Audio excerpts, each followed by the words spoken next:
Aşamaz Akuşkov Gudrova. Aşamaz vay. Aşamaz vay. Aşamaz vay. Nigi İstanbul Kıyav Hacadahi Hardi Sargorup Şunaha Fıkıvanuha Waynah Zorablara.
saygıdeğer misafirler, kıymetli protokol,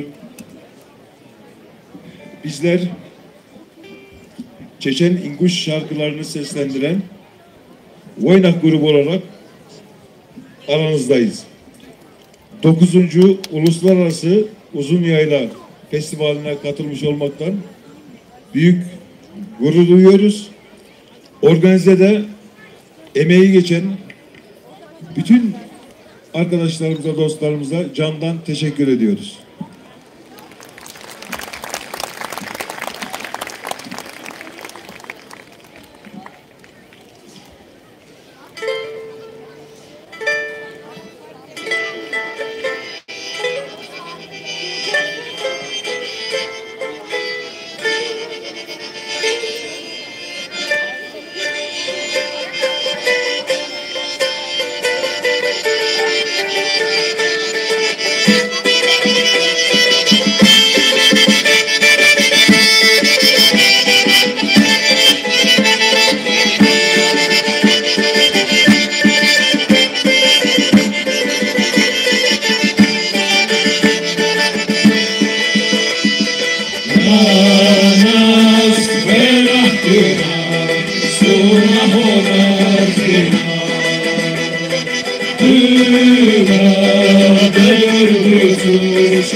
sono venire.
Seja Deus volta ao seu,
Betül Hanım'a büyük alkışlar. Betül Hanım, size indirmiyoruz sahneden. Plaketimiz var, buyurun lütfen. Kafkas Dernekleri Komite Başkanımız Sayın Ahmet Hanefi çağırıyoruz kendilerini plaketi takdim etmek üzere. Alkışlarınızla lütfen, büyük alkış.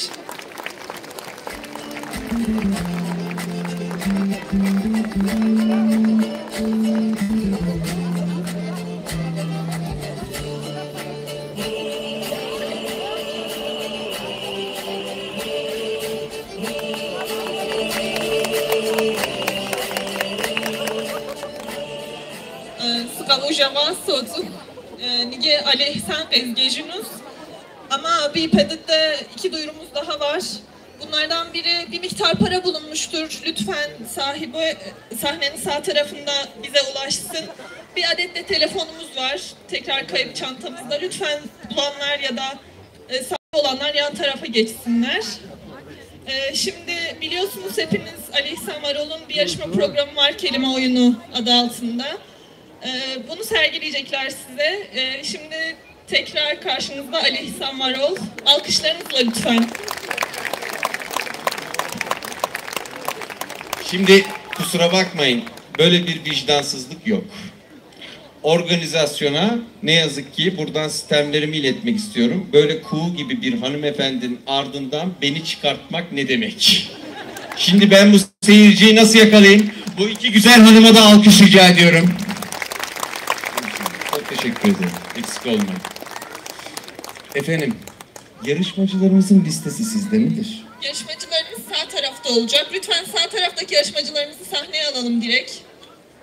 Çünkü ilginç bir hadise yapmak istedik. Şimdi ortaya koyduğumuz şey malumunuz Çerkes kültürüdür. Ama bu aktivitenin içerisinde o kültüre dair çok fazla şey bulamayacaksınız. Belki sonunda bir sürpriz yapabiliriz ama önce naif ve zarif diye tanımlıyoruz biz bu yarışmayı. Naif ve zarif bir rekabetin içerisine sokacağız 8 kişiyi. 8 kişi de 8 ayrı köyden geliyorlar. Yani alkışlarınızı ona göre hazırlamanızı rica ediyorum. Şuraya bir masaya ihtiyacımız var. 2 tane sandalyeye. Öncelikle alkışlarınızla Cem Bey'i buraya almak istiyorum. Cem Altındal. Buyursunlar. Hoş geldiniz. İyidir.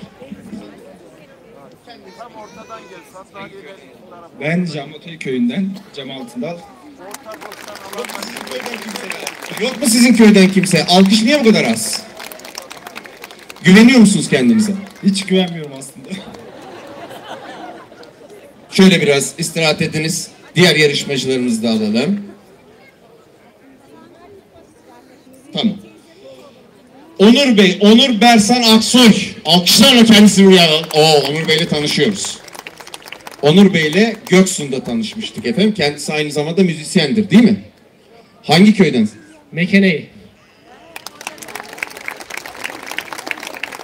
Güveniyor musunuz kendinize? Yok. Yeni yarışmacımız. En sonunda bak. Kadın dediğin şey medeniyet demek. Kadın olmadan hiçbir şeye benzemez. Vallahi öyle. Sinemis Tokmak alkışlarınızla efendim. Aman ne zarafet ne zarafet. Buyurunuz, buyurunuz, buyurunuz, buyurunuz. İsminizi sonra da köyünüzü söyler misiniz? Sinemiz Beşgüzar Kabile. En sonunda doğru düzgün bir alkış aldık. Güveniyor musunuz kendinize? Arkadaşlar kadar. Ayakta kalmayın ne olur. İstirahat edin. Onları sizler için koyduk. Rahatça oturun. Birazdan çağıracağız sizi. Çok güzel. Elinize sağlık. Efendim sıradaki yarışmacımız yine çok zarif bir hanımefendi. Sayın Esra Kip geliyorlar. Alkışlarla. Sizin kitleniz var.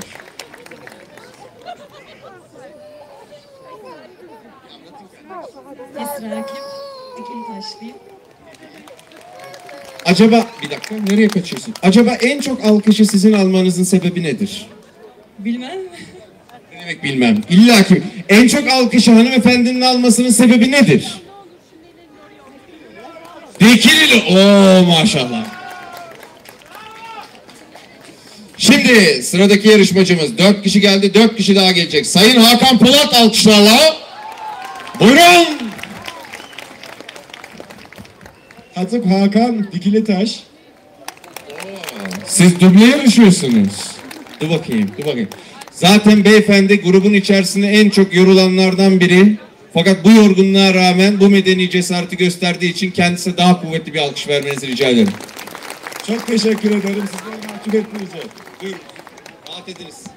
Geriye kaldı 3 kişi. Yine bir hanımefendi geliyor. Sayın Funda Özdemir alkışlarınızla.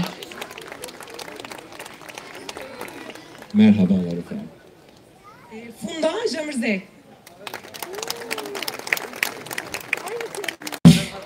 Maşallah. Şöyle alayım. Ağır konuğum geldiği zaman hemen oturturum. Hemen oturturum. Alkışlarla. Ben Dikili'den ve Gazi Özgen ama Dikili'li çok olduğu için Janigoy adına katılmaya karar verdim. Janigoy da eskiden Kaynar'a bağlıydı. Hepinizin desteklerini bekliyorum. Bak, burası ticaret adamı. Ben size söyleyeyim herhalde. Her türlü.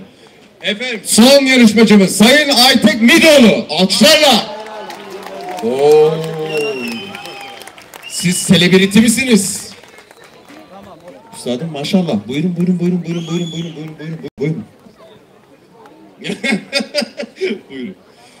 Acaba bir el mikrofonumuz daha var mı?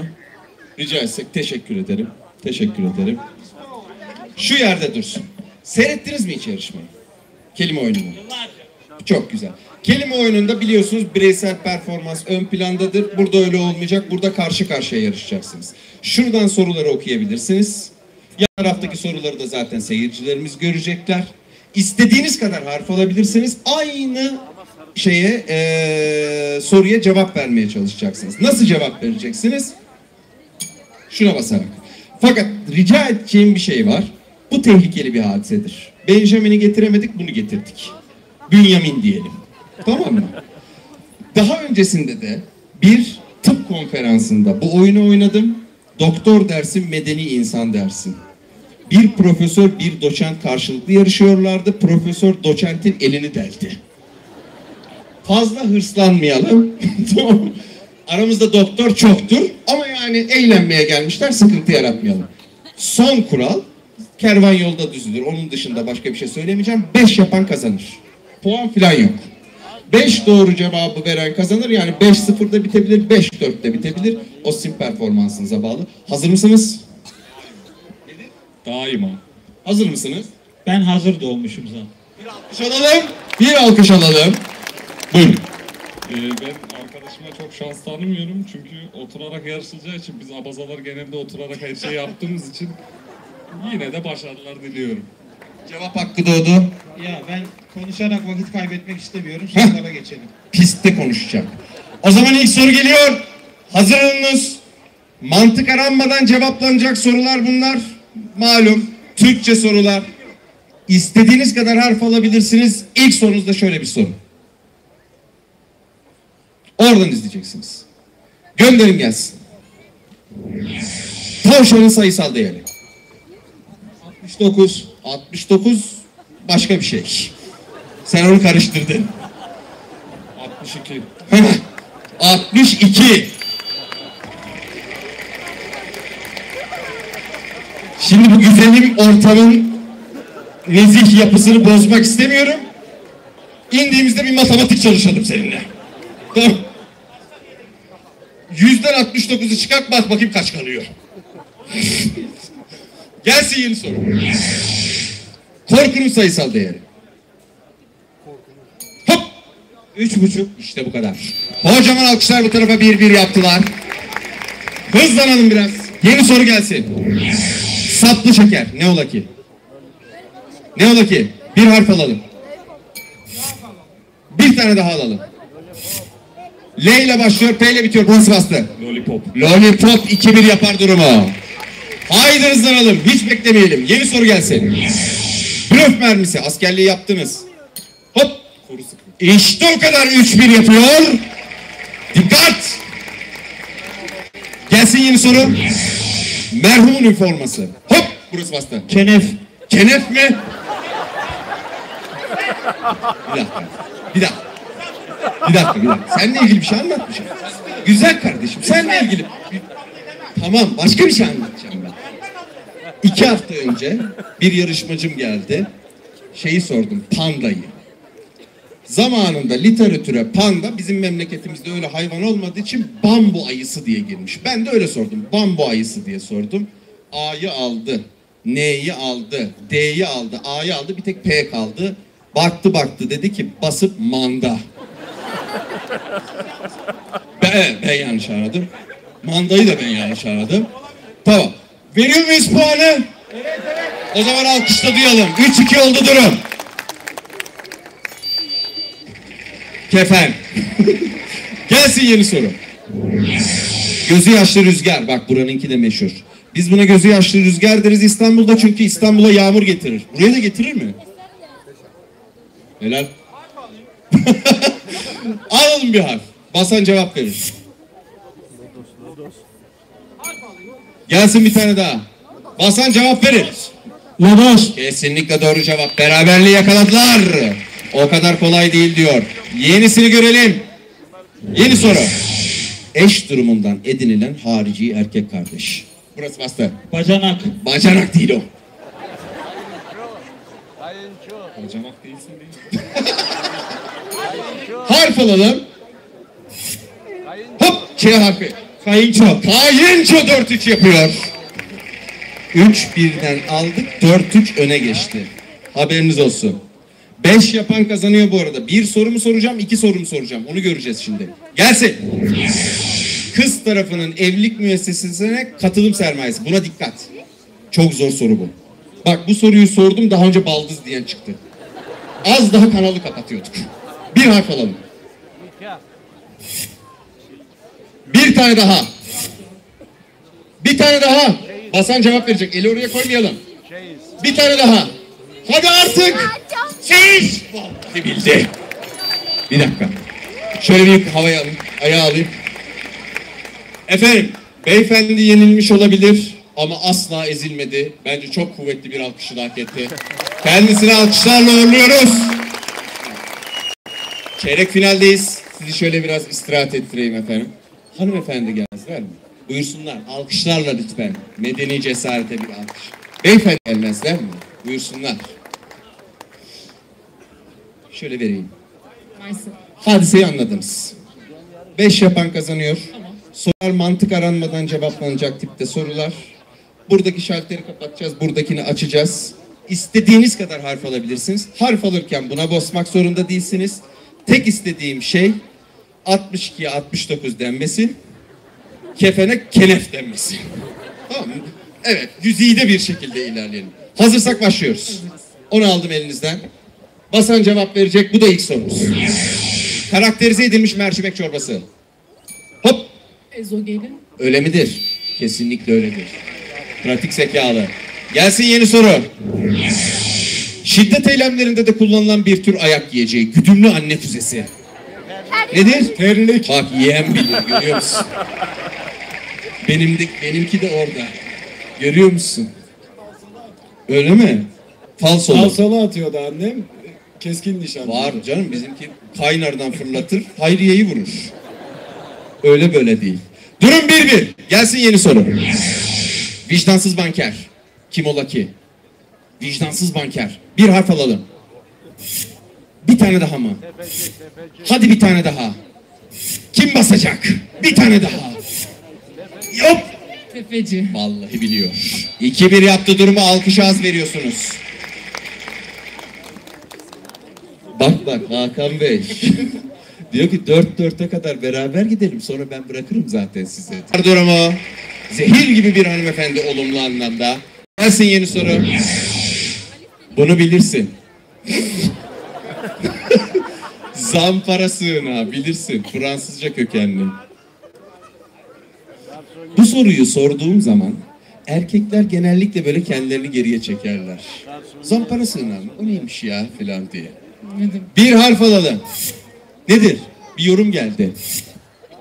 Hakan Bey'in bunu bilmesi gerekir. Hep sığındığı yer aslında ama Hakan Bey, siz buraya hep sığınıyormuşsunuz. Neredir efendim? Okuyorum cevap var. Nedir? Garsoniyer olabilir. Bir duysunlar. Garsoniyer. Üzerinize afiyet, garsoniyer. Hakan Bey veremedi cevabı. 4-1. Söylemiyorum. Peki. Son sorum olacak. 4 soru daha mı soracağım? Gelsin. Bak, çok güzel soru. Bekar hayatında kariyer yapmak. Çok güzel soru. Bu soruyu Antep'te bir otomobil firmasının tanıtımında, lansmanında kullandım. Böyle bir gece değildi. Farklı bir geceydi. Böyle ayıptır söylemesi, alkol de alınan bir geceydi. İki beyefendi karşılıklı yarışıyorlar. Yüklüler de biraz. Aynı harfleri açar mısınız? 2 harfi açtık. V harfi, E harfi. Bu harfler çıktı. Bir tanesi bastı dedi ki bekar hayatında kariyer yapmak, eve atmak. Beyefendi dedim inşallah yenge hanım burada değil. Hah, cevabı alayım. Evde kalmak. Evde kalmak kesinlikle doğru cevap. Of. Gel. Öbürü ne demişti biliyor musun bu soruya? Karı boşamak. Allah'tan öyle bir cevap alamadık. Güzel yarışmadı mı? Kocaman alkışlar rica ediyorum Hakan Bey. Teşekkür ederim. Şöyle finalistleri alalım. Hanımefendi buyurmazlar mı? Beyefendi buyurmazlar mı? Buyurun lütfen. Hazır mısınız? Hadi bakalım. Hazır doğmuşum. Hanımefendiciğim köyünüzü tekrar alayım. Siz çok alkış almıştınız. Dikili taş. Dikili taş. Ekeney.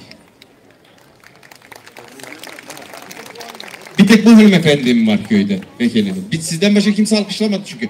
Bir kuvvetli alkışlayalım ya. Çok mu yoruldunuz? Allah Allah. Hadiseyi gördünüz. 2 tane yarı finalistim var. İkisinin de farklı tarzları var. Dikkatli olunuz. Onlarla karşılaşacaksınız. İlk sorunuz geliyor. 5 yapan kazanır. Deli şapkası 4 harfli. Hop. Oyne. Çok hızlı. 1-0 yaptı durumu. Gelsin yeni soru. Erotik köfte. Kadın buldum. İnanılmaz. Vallahi inanılmaz. Biz de arkadaş jokeri falan kullanacaktık. Hakan Bey'i arayacaktık. Neyse. Gelsin yeni soru. Mimik sabitleyicisi. Bak hanımlar daha iyi bilir bunu. Sizin için erken tabii. Pek ihtiyacınız yok. Botoks. 3-0 hocam. Yani istiyorum ki yenildi ama ezilmedi diyeyim. Hadi gelsin. Ankastre damat. Her Çerkez gelininin rüyası. Bir harf alalım. Ankastre mutfak var ya. İç güveys. İç güveysi 4-0 yapar durumu. Tamam bu konuda zaten rahat bilebilirdi. Ama artık bir şeref golü istiyorum. Tamam mı? Haydi gelsin. Altını alıp üzerine abanmak. Allah'tan bu soru sana gelmedi. Yani ne tip cevaplar aldık hiç bilmiyorum. Benim bir suçum yok. Derli toplu bir soru. İsterseniz Türk Dil Kurumu'nun sözlüğünü açın. Aynen bu şekildedir tanımlaması. Alalım bir harf. Alalım bir harf daha. Bir tane daha istiyoruz. Altını alıp üzerine abanmak. Mastardan geldi o M harfi. Yani yamek yamak diye bitiyor. Bir harf daha istedik. 6 kişi birden beni altlarını alıp üzerime abandılar. 6 kişi birden. Çullanmak. Büyük mutluluk. Kocaman alkışlar. 4-1. Hiç tavla oynar mısınız? Evet. Hani böyle 4-0 yenerken 5-4 kaybeder insan. Ne korkunç bir galibiyet mağlubiyettir o. Yaşamayın onu. Gelsin yeni soru. Kaynana asistanı. Görümce. Billahi hazırlamış kendini bu kız.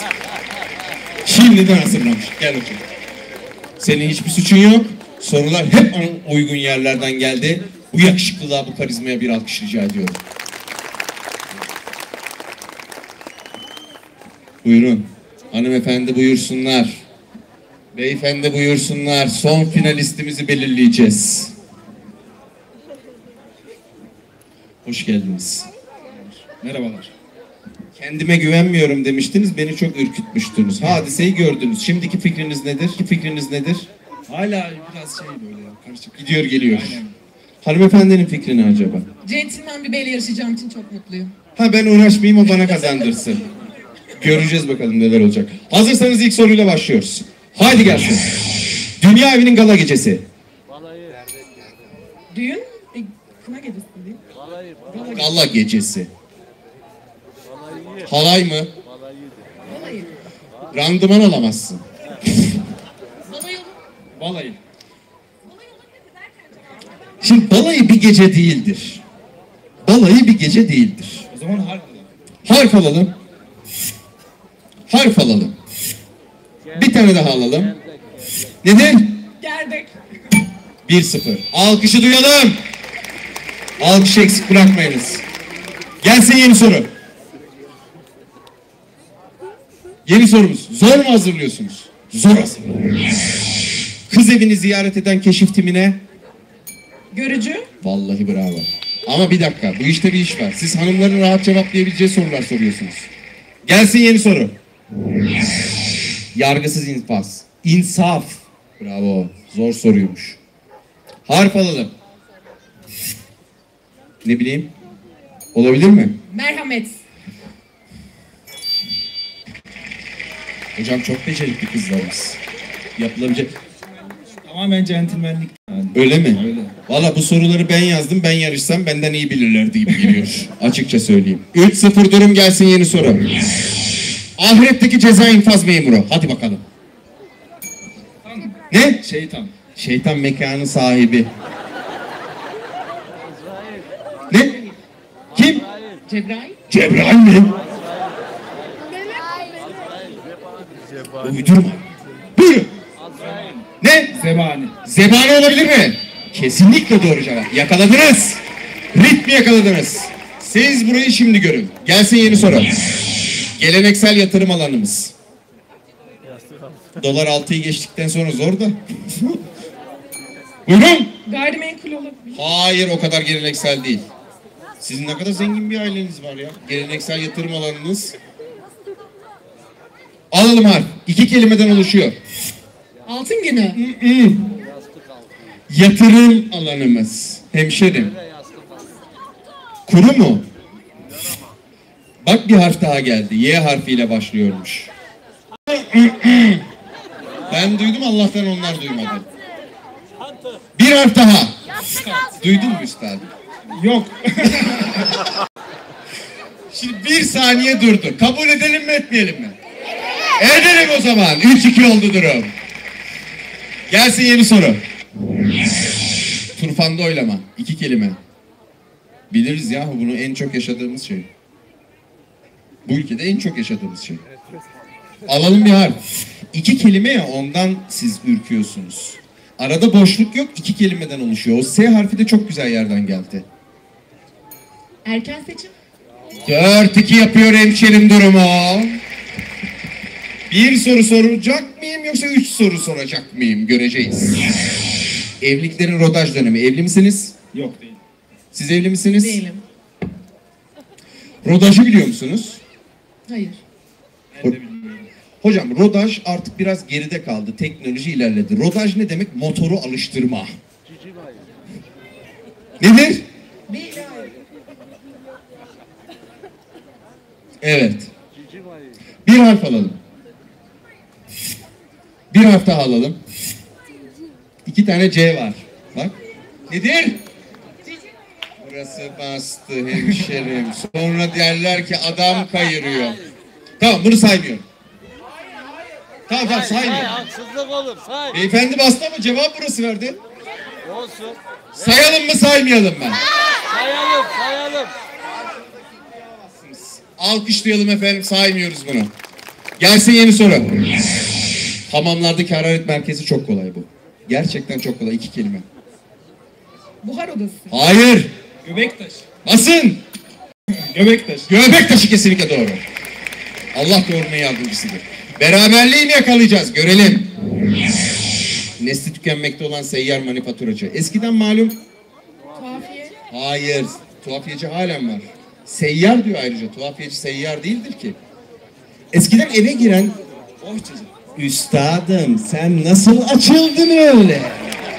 Vallahi maşallah. Centilmenlik falan derken son sorudur, son cevaptır. Az etti. Bohçacıyı bildi ama. Göreceğini itiraz etti. Bayanların daha kolay bilebileceği. Ha ya, onu ben söyledim. O bir şey söyledim. Ona verdim. Yani şimdi kırmamak için beni. Neyse. Elimden geleni yaptım. 4-4. Son soru, son cevap. Bunun cevabını veren kişi yarı finale. Diğeri ne yazık ki alkışlarla ayrılacak. Buyurun gelsin. Sindirim sisteminin giriş boşluğudur. 4 harflidir. Çok basittir. Mide. Giriş boşluğu.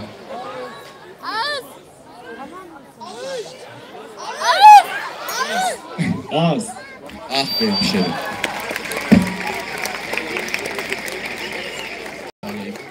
Şöyle alayım. Yani belki kaybetmiş olabilir. Ama şu güzelliğe bakın. Kocaman. Teşekkür ederim. İyi eğlenceler. Alıştım. Öyle gitmek yok. Şimdi bak senin karşısına kimi çıkartacağım.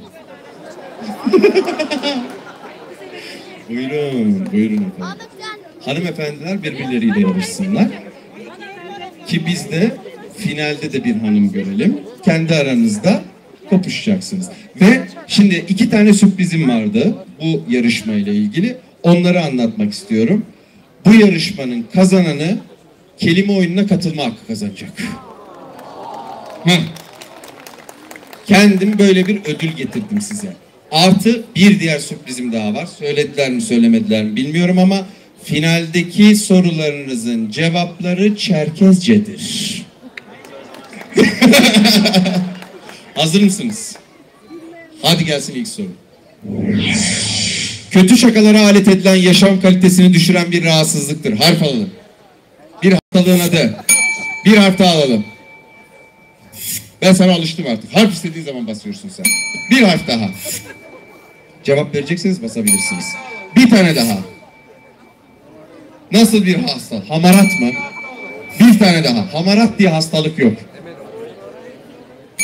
Bir tane daha.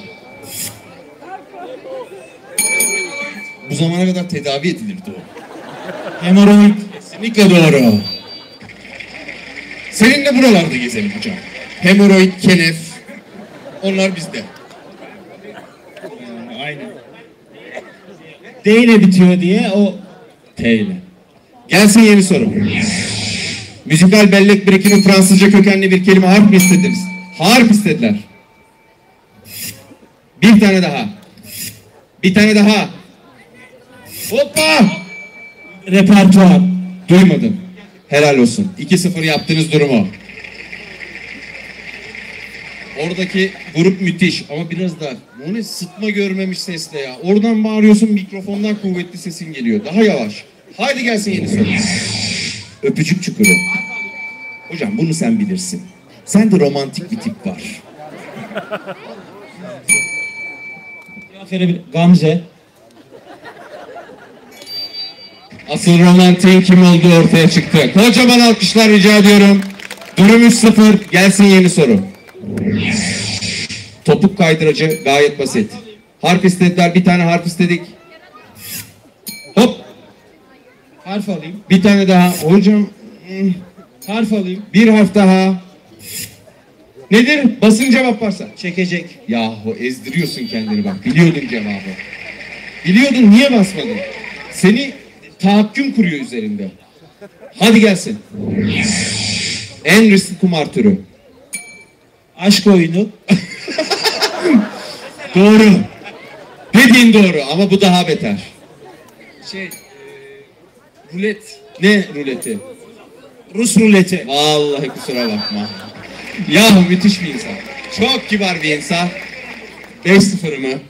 Çok kibar bir insan, bence kuvvetli bir alkış hak etti. Çok memnun oldum tanıştığımıza. Buyurunuz. Buyurunuz. Şöyle yarı finalistimi bekleteyim. Alkışlarla yerine bir alayım. Hanımefendiler buyursunlar.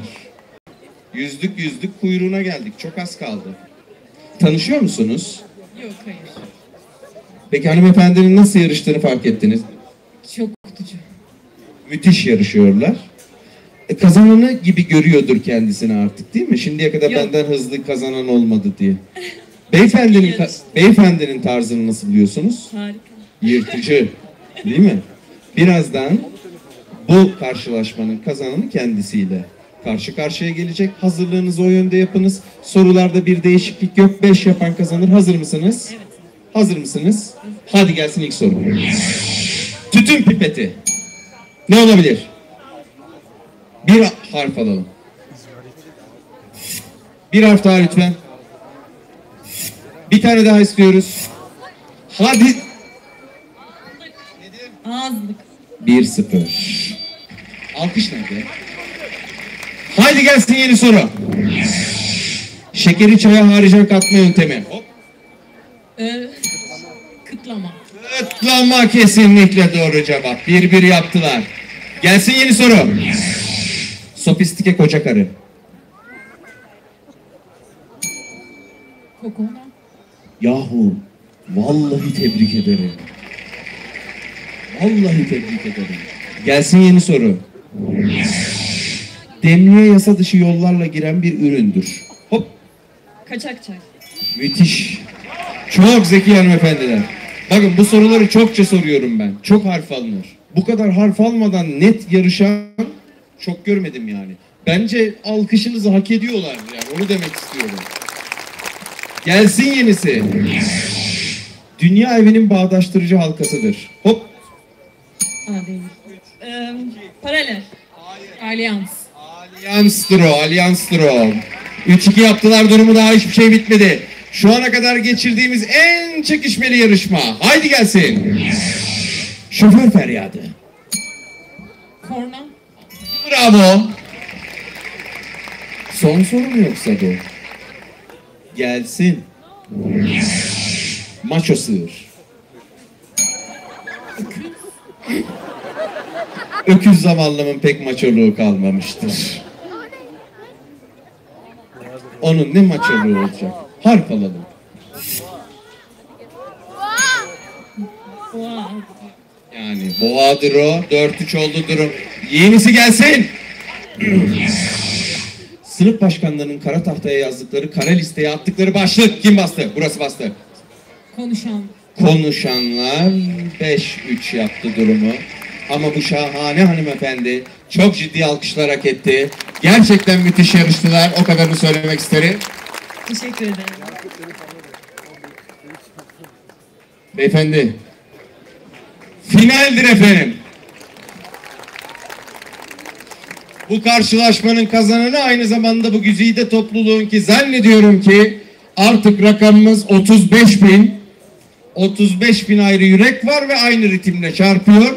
İşte bu güzelliğin kelime oyunu şampiyonu olacak kazanan kişi.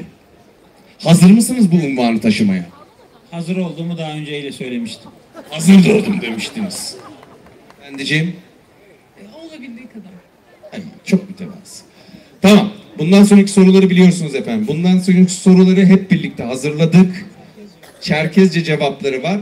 İster istemez cevapları Latin harfleriyle yazdık. O yüzden işte okunuşu, artikülasyonu, boğumlaması nasıl olursa olsun kabulümdür. Yeter ki hızlı olmaya bakın. Harf almak pek bir şey değiştirecek midir bilmiyorum. Çünkü dediğim gibi Latin harfleriyle yazıldığı için okunması zor bir hadise. Haydi kolay gelsin. Bu da ilk sorumuz. Çerkez toplumunun ahlak kurallarına aykırı olan hop utanılacak durum ve davranış. Vallahi bu kızcağız basıyordu. Elini ittirdin ona rağmen bastı yani kız. Yemuk. Ne? Yemuk. Bir tane daha var. Harf alıyoruz. Harfi alacağız, basan cevap verecek. Bir harf lütfen. Ama öyle yaparsan harf alayım. Haynape. Haynape. Harf alayım onun kız cevabı verecek. Kesinlikle. Merak etmeyin. Zaten bana ne dediler? Bak Çerkezce bilmiyorum diye utanıyorum her zaman. Dediler ki Haynape'yi biliyor musun? Biliyorum. Tamam devam et. Başka bir şeye gerek yok dediler. Buyurun gelsin ikinci soru. Kümesten sofraya ulaşan Çerkez lezzeti. Burası bastı. Chips pasta. Bir tane daha var. Harf alalım. Bak cevap verecekse basacak kız. Engelleme. Gelsin. Bir tane daha.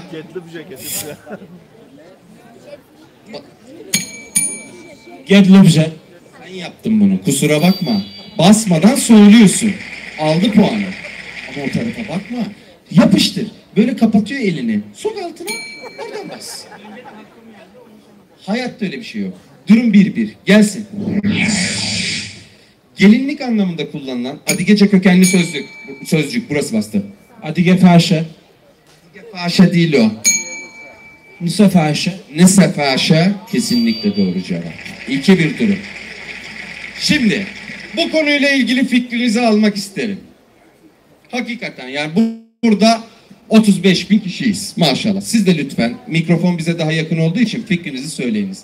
Madem ki kültürümüzü yaşatmak istiyoruz, sonraki nesillere taşımak istiyoruz. Acaba Çerkez düğünlerinde kızlarımız, oğlanlarımız, gelinlerimiz, damatlarımız şunları giyse daha iyi olmaz mı? Gelinlik giymek yerine. Hadi bunun üzerine biraz eğilelim. Gelsin yeni soru. Gelin almaya giderken uygulanan ritüel. Harf alayım. Alacağım abi. Alalım. Hop. Nisasha. Nisasha kesinlikle doğru cevap. 2-2 yaptılar durumu. Beraberlik hakim. Gelsin yeni soru. Mızıka virtüözüdür. 2 kelimeden oluşur. Virtüözü, ustanın da ustası. Hop. Kayhan Ju.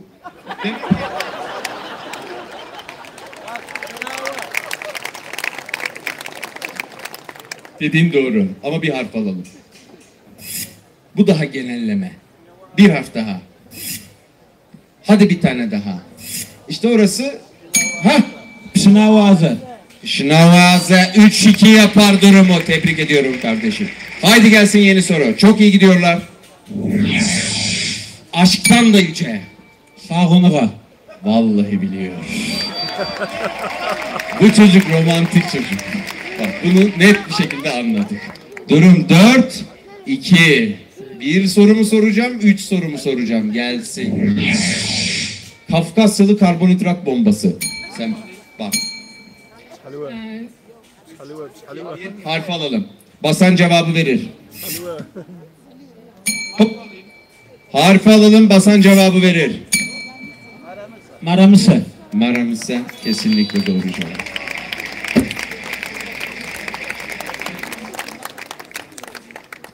Şimdi şampiyonuma bir kocaman alkış istiyorum ama bu sefer hakikaten kuvvetli bir alkış. Bu dünya güzeli hanımefendiye de bir alkış istiyorum. Malum bendeniz de Kayseriliyim. Yani anlarım ya. Gördüğüm zaman anlarım bana yarayacak olanı. Böyle iki insan bulup da birini seçmek olmaz. İkisini birden kelime oyununa davet ediyorum. Arzu ederlerse köylerini bir de orada temsil etsinler. Çok memnun oldum. Çok teşekkür ederim.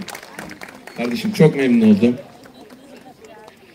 Alkışlarla uğurlayalım sizi. Kocaman alkışlarla ama eksik olmayın. Buralardayız. Görüşmek üzere.